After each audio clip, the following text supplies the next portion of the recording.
Olá, meninas! Nós somos estudantes da Escola Baiana de Medicina e Saúde Pública e vamos tratar sobre temas muito importantes, como infecções sexualmente transmissíveis, drogas lícitas e ilícitas, além da atual pandemia causada pelo novo coronavírus.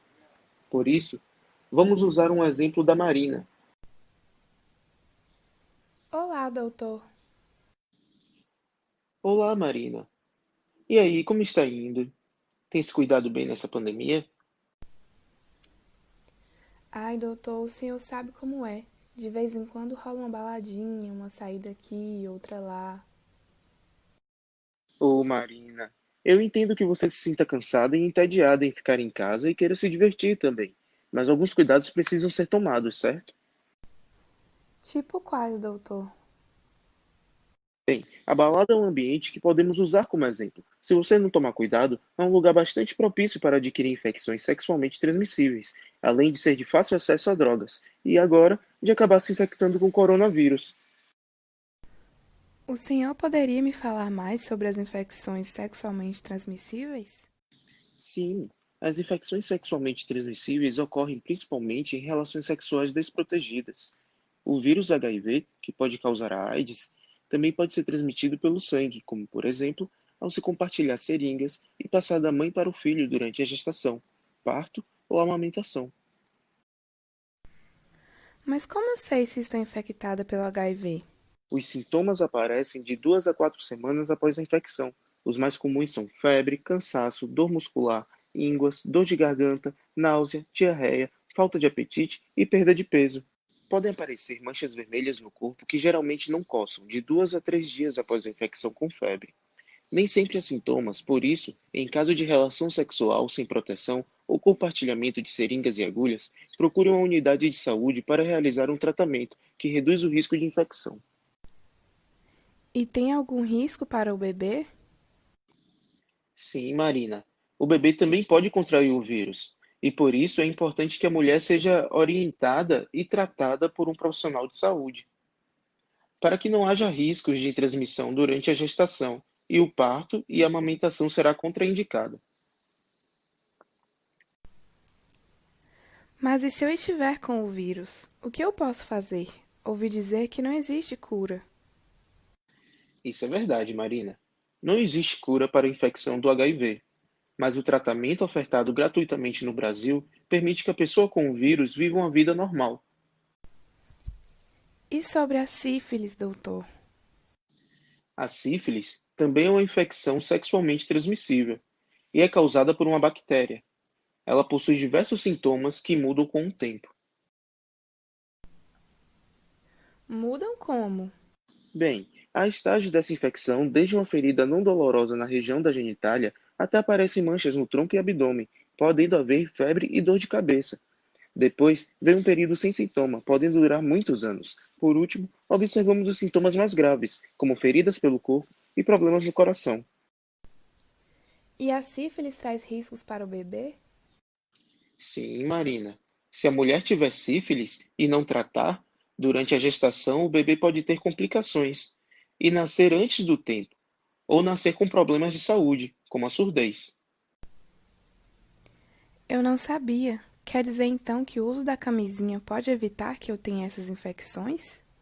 Sim, e não apenas HIV e sífilis. Outro exemplo de infecção sexualmente transmissível bastante comum é a clamídia. Ela é causada por uma bactéria e pode ser transmitida da mãe para o bebê no momento do parto. Quanto aos sintomas, no começo é bem comum sentir a dor, uma ardência ao urinar, a presença de secreção vaginal anormal, dor no pé da barriga e a mulher consegue urinar várias vezes, mais do que o normal.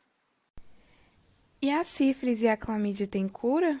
Ou são como a infecção por HIV? Sim, elas têm cura. Em caso de relações sexuais desprotegidas ou sintomas, procure um posto de saúde para ser examinada e tratada. Pode-se evitar essas e outras infecções sexualmente transmissíveis pelo uso correto do preservativo durante as relações sexuais e pelo não compartilhamento de seringas e agulhas. Caso você não consiga parar de ir para a balada, esses e outros cuidados devem ser tomados, como em relação ao uso de drogas, por exemplo. É sempre importante lembrar que não é o papel do profissional de saúde julgar os usuários de drogas, mas sim Buscar formas de reduzir os danos causados por elas aos seus pacientes. Doutor, e quais são as principais drogas e os seus riscos? Boa pergunta. É o que vamos ver agora. A maconha é uma droga muito frequente em festas. Quando se trata de mulheres grávidas, há risco para o bebê, pois as substâncias presentes na maconha atravessam com facilidade a placenta, que é o local de conexão entre a mãe e o bebê. O consumo da maconha durante a gravidez dificulta o início da amamentação e ainda torna sua duração menor. O bebê pode nascer com baixo peso e ainda pode vir a ter problemas mentais e emocionais. Tudo bem, doutor. Eu entendi que o uso de maconha pode causar muitos danos, mas e aquilo que você disse no começo sobre reduzir esses danos? O que eu posso fazer? Bem lembrado, nós, profissionais de saúde, entendemos que muitas vezes não é fácil abandonar o consumo de droga tão rapidamente. Por isso, algumas coisas podem ser realizadas para diminuir o dano dessa droga, como, por exemplo, não segurar a fumaça. Poucos segundos já são suficientes para o corpo absorver essa substância. Sendo assim, quanto menor o tempo você passar com a fumaça na boca, melhor. A cocaína, por sua vez, é mais uma das drogas bastante consumidas durante as festas, pois seu uso causa efeito como euforia e aumento na atenção. No entanto, o consumo dessa droga por mulheres grávidas é de grande risco, porque pode causar convulsões nas grávidas, um parto prematuro, que é quando o bebê nasce antes da data esperada, e, além disso, pode ocasionar um aborto. Realmente, doutor, a cocaína pode causar muitos danos. Mas o que fazer para diminuir esses riscos? É sempre importante falarmos dessa parte mesmo. Quanto à redução de danos no uso da cocaína, as principais medidas são: atente-se para a dosagem, sempre escolhendo a menor quantidade possível. Utilizar poucas vezes ao dia também é muito importante, já que a cocaína normalmente apresenta uma curta duração do efeito da droga. Por último, tente dar intervalos entre os usos de no mínimo um mês, porque ficar alguns dias livres dela pode fazer com que seu corpo não se acostume com o uso, reduzindo assim a vontade de consumir essa droga. O álcool também está presente no cotidiano de muitos brasileiros e apresenta muitos riscos para as mulheres grávidas e seus bebês. Seu consumo, mesmo em pequenas quantidades, pode ocasionar danos para os fetos, como deformações no rosto e cérebro. Além disso, problemas de aprendizagem, memória, distúrbio de atenção, fala e audição. Sendo assim, recomenda-se que as mulheres gestantes não façam uso de bebida alcoólica, independente da quantidade, durante toda a gestação.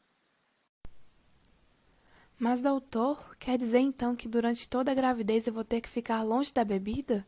Não pode nem uma cervejinha?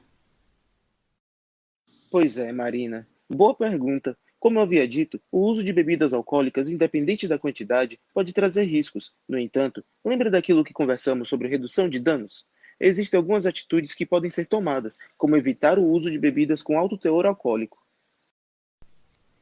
E o que seria isso, doutor? E quais as bebidas que possuem um alto teor alcoólico?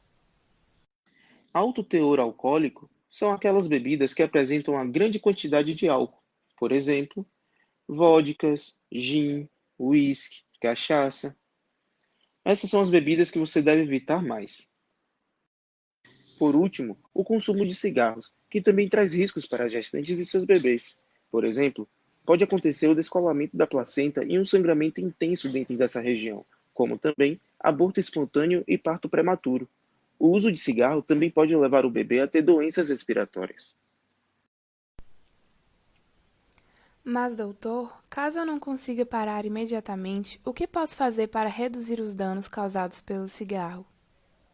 Realmente, existem algumas coisas que podem ser feitas. Ao invés de fumar todo o cigarro, tente cortá-lo ao meio. Assim você pode reduzir o seu consumo pela metade. É importante lembrarmos também que muitos usuários de cigarro possuem uma mania de ter algum objeto na mão ou boca. Sendo assim, por que não trocar o cigarro por um palitinho de cenoura ou palitinho de pepino? Assim você reduz o consumo de cigarro e ainda se alimenta bem. Muito obrigado pelas dicas, doutor. Vou me esforçar para não utilizar mais essas drogas. Acho que a redução de danos que você falou pode me ajudar muito nessa batalha. Não precisa nem agradecer. Só estamos fazendo nosso papel. E nunca se esqueça, parar com o uso de droga nunca é fácil. Por isso, não desista. Recaídas podem acontecer e é necessário ser persistente. Mas acredite, no final vai valer a pena. Que tal agora falarmos sobre os riscos de contrair o coronavírus na balada? Claro, doutor. Tenho dúvidas sobre isso também. O fato de estar grávida traz algum risco para mim e para o bebê? As pesquisas são recentes, mas algumas delas já indicam a necessidade de cuidar cada vez mais da saúde das gestantes, pois a gestante que contrai o coronavírus corre o risco de ter problemas na placenta, podendo prejudicar o bebê. O bebê pode nascer antes do tempo, e a mulher pode vir a ter um aborto espontâneo e problemas no parto. Além disso, cientistas observaram que gestantes podem apresentar problemas respiratórios graves, uma das piores complicações da infecção. E como faço para não contrair o coronavírus? Em primeiro lugar, evite sair de casa. Mas eu preciso trabalhar e também gosto muito de ir para a balada. Mas, não sendo possível ficar em casa, evite locais com muitas pessoas e tente manter uma distância de pelo menos 1 metro das outras pessoas. No caso da balada, prefira locais mais abertos, próximo a janelas ou varandas, ou mesmo área externa. Use máscara e crie o hábito de sempre lavar bem as mãos. Em locais onde não consiga lavar as mãos, use álcool em gel.